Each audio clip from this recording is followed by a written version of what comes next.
There is a moment in the life of almost every empath that nobody talks about.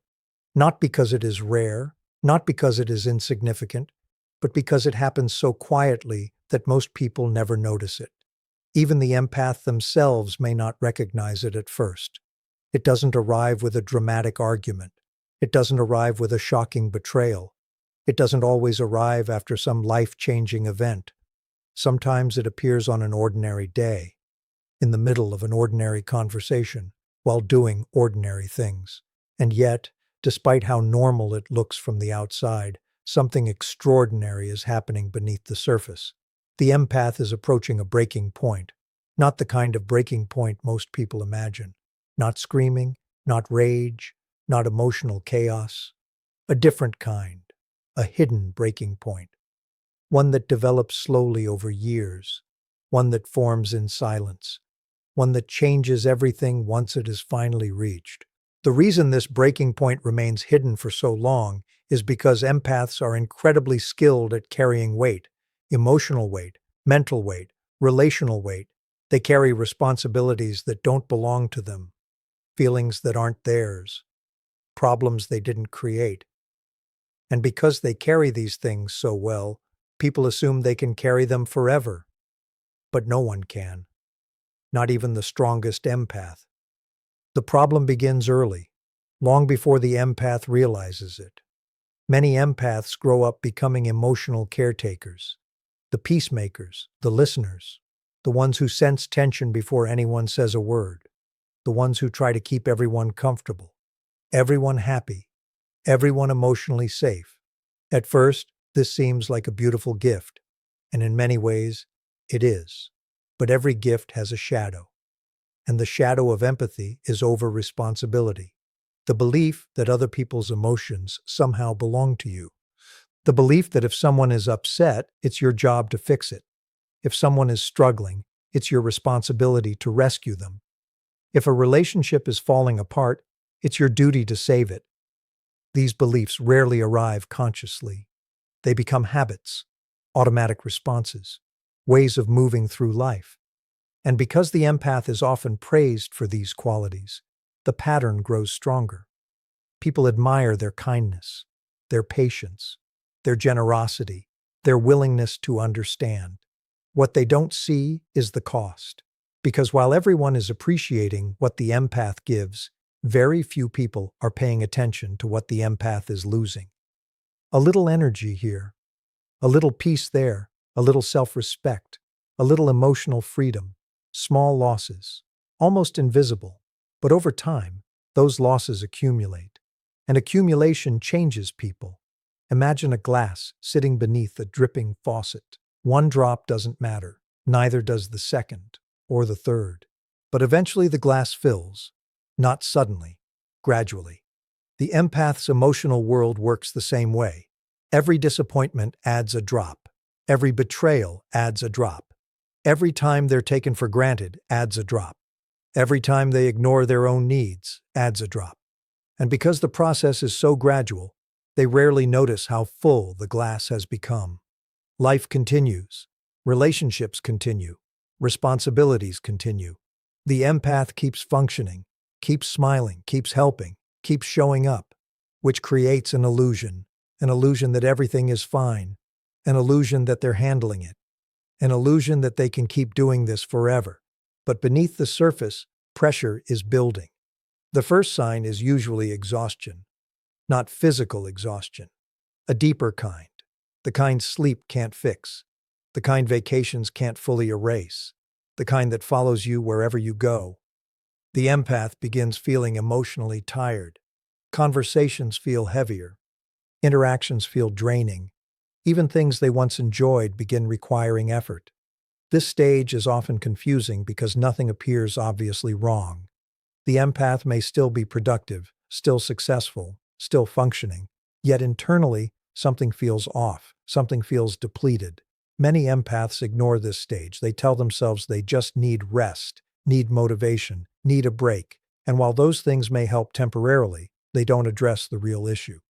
Because the exhaustion isn't coming from what they're doing. It's coming from what they're carrying. The emotional load has become too heavy. But instead of putting the weight down, most empaths do what they've always done. They carry more, they help more, give more, sacrifice more. They assume the solution to emotional depletion is greater effort, and for a while, this strategy appears to work, until it doesn't. That's when the second stage begins. Resentment. Now, resentment is a word many empaths dislike. They don't want to admit they feel it. They don't want to see themselves that way. After all, resentment seems incompatible with kindness, incompatible with compassion, incompatible with empathy. But resentment is often what happens when generosity exists without boundaries. The empath starts noticing things. How often they're the one reaching out. How often they're the one compromising. How often they're the one giving. How often their needs remain unaddressed. These observations create tension, not because the empath wants to keep score, because imbalance becomes impossible to ignore. The relationship starts feeling uneven. The friendship starts feeling one-sided. The emotional labor starts feeling unfair. At first, the empath tries to push these feelings away, tries to remain understanding, tries to focus on the positive. But emotions that are ignored don't disappear, they wait. And over time, resentment becomes one of the clearest signs that a hidden breaking point is approaching. Because resentment isn't usually caused by one major event. It's caused by repeated self-abandonment, repeated moments where the empath chose someone else's comfort over their own truth, repeated moments where they tolerated what should have been addressed. Eventually, those moments create a debt, an emotional debt, and debts always come due. The next stage is even more subtle. The empath begins withdrawing emotionally, not physically, emotionally. They still show up, still participate, still smile, but their heart isn't in it the way it used to be. Hope begins fading. And when hope fades, effort follows. The empath stops expecting change, stops expecting understanding, stops expecting reciprocity. Not because they've become pessimistic, because reality has become difficult to ignore. This is where the hidden breaking point becomes especially dangerous. Because from the outside, everything may appear calm. No arguments, no confrontations, no obvious signs of conflict. Meanwhile, internally, an entire emotional landscape is shifting. The empath is beginning to detach, beginning to accept truths they once resisted, beginning to see people for who they are instead of who they hoped they would become. And that shift is profound, because once an empath starts seeing reality clearly, certain illusions can never return. The illusion that effort alone can save a relationship. The illusion that patience automatically creates change. The illusion that understanding someone guarantees they will value you. Those illusions begin collapsing. And as they collapse, something unexpected happens. The empath starts asking questions they've avoided for years, questions that make them uncomfortable, questions that challenge everything they've been investing in.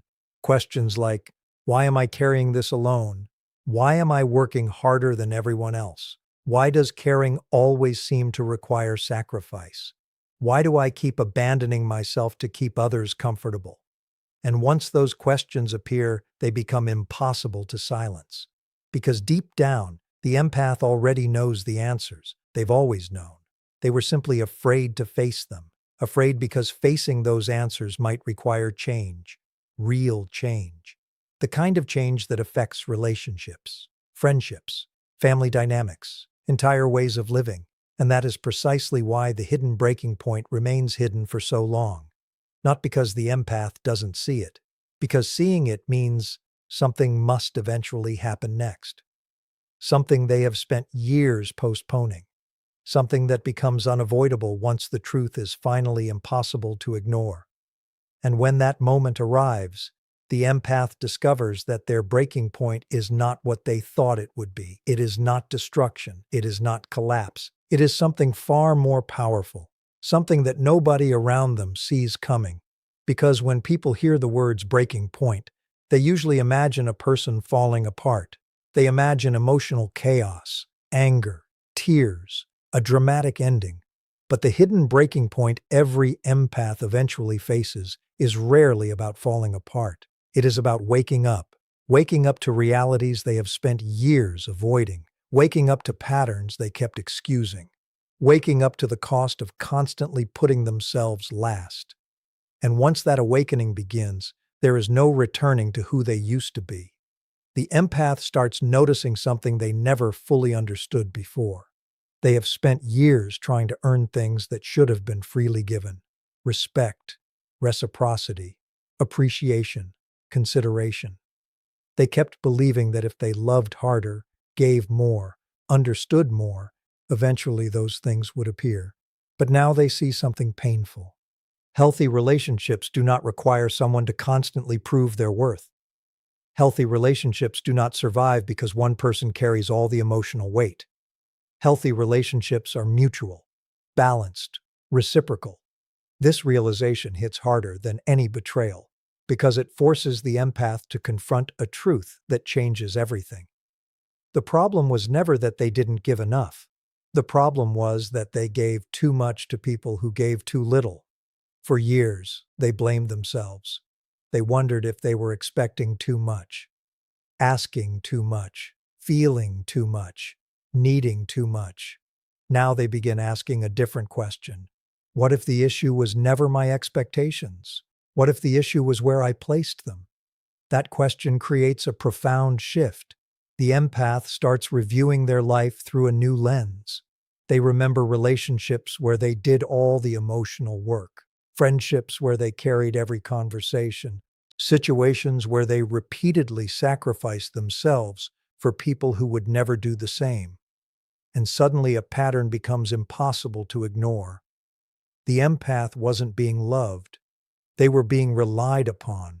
They weren't being supported. They were being depended on. They weren't being appreciated. They were being expected. There is a huge difference. And once the empath sees that difference, their entire perspective changes. This is where the breaking point transforms into something powerful, because the empath finally stops asking one question: how can I make this work?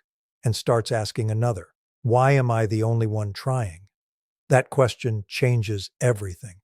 Not because it creates bitterness, because it creates clarity. Clarity is dangerous to unhealthy dynamics. Clarity exposes imbalances. Clarity reveals patterns. Clarity removes excuses. For years, hope blurred the empath's vision. Hope convinced them to wait longer, try harder, stay longer, give another chance. But clarity sees what hope often ignores: the reality of what is actually happening, not what might happen someday, not what could happen if someone changed, what is happening right now. And reality becomes impossible to deny. The empath begins understanding something that takes many people decades to learn. Potential is not reality. Who someone could become is not who they currently are. Who they promise to be is not who they consistently show themselves to be. Once this lesson settles in, emotional energy begins shifting. Instead of investing all their energy outward, the empath starts directing it inward, toward themselves, toward healing, toward growth, toward rediscovering who they are outside of everyone else's needs. At first, this feels unfamiliar, even uncomfortable. Many empaths have spent so much time being needed that they don't know who they are when they're not helping someone. Their identity became tied to giving, to fixing, to rescuing, to supporting. So when they begin choosing themselves, guilt often appears. The guilt of saying no, the guilt of creating boundaries, the guilt of disappointing people, the guilt of no longer being available to everyone at all times. But something fascinating happens. The more they practice self-respect, the weaker that guilt becomes, and the stronger they become. The empath starts discovering a version of themselves they barely knew existed. A version that doesn't constantly seek validation. A version that doesn't measure worth through sacrifice. A version that understands that love and self-abandonment are not the same thing. This discovery is life-changing because for the first time, the empath begins experiencing relationships differently. They stop over-explaining, stop over-giving, stop over-functioning. stop carrying responsibilities that belong to others. And the reactions they receive can be surprising. Some people respect the change. They appreciate healthier boundaries. They celebrate the empath's growth. But others react negatively. They accuse the empath of changing, becoming selfish, becoming distant, becoming cold. What they fail to realize is that they are not reacting to cruelty. They are reacting to limits, limits they never had to face before. The empath is no longer available for unlimited emotional labor, no longer available for endless forgiveness without accountability, no longer available for one-sided relationships. And for people who benefited from those things, the change feels threatening. But to the empath, it feels freeing. For the first time in years, they begin experiencing peace. Not because life suddenly becomes perfect, not because everyone treats them well, but because they stop fighting battles that were never theirs to fight. They stop trying to save people who don't want to save themselves. Stop trying to convince people to value them. Stop trying to create healthy relationships with people committed to unhealthy patterns. That freedom creates a kind of peace many empaths have never experienced before. A peace that doesn't depend on anyone else's behavior. A peace rooted in self-respect, self-awareness, and emotional honesty. This is why the hidden breaking point is so misunderstood. People assume it's the moment the empath falls apart. In reality, it's often the moment they finally come together, the moment they stop betraying themselves, the moment they stop sacrificing their well-being for approval, the moment they stop making excuses for behavior that hurts them, the moment they begin choosing themselves with the same compassion they once reserved only for others. And that moment changes everything. The empath still loves, still cares, still feels deeply. Those qualities never disappear. What disappears is the willingness to destroy themselves in the process. They learn that boundaries do not make them less compassionate. They learn that saying no does not make them selfish. They learn that walking away does not make them cruel. Most importantly, they learn that their value was never determined by how much they could endure. For years, they believed strength meant staying. Now they understand that strength sometimes means leaving. For years, they believed love meant sacrifice. Now they understand that healthy love includes self-respect. For years, they believed empathy required endless giving. Now they understand empathy without boundaries becomes self-destruction. These lessons become the foundation of a completely different life. A life where the empath still helps others, but no longer at their own expense. A life where they still care deeply, but no longer confuse suffering with love. A life where they still give, but no longer give from an empty cup. And that is the hidden breaking point every empath eventually faces. Not the moment they break, the moment they finally stop breaking themselves for everyone else. The moment they realize that the compassion they so freely offered the world was never meant to exclude them. And once that realization takes hold, the empath becomes stronger than they have ever been. Not because they learned how to care less, because they finally learned how to care about themselves too.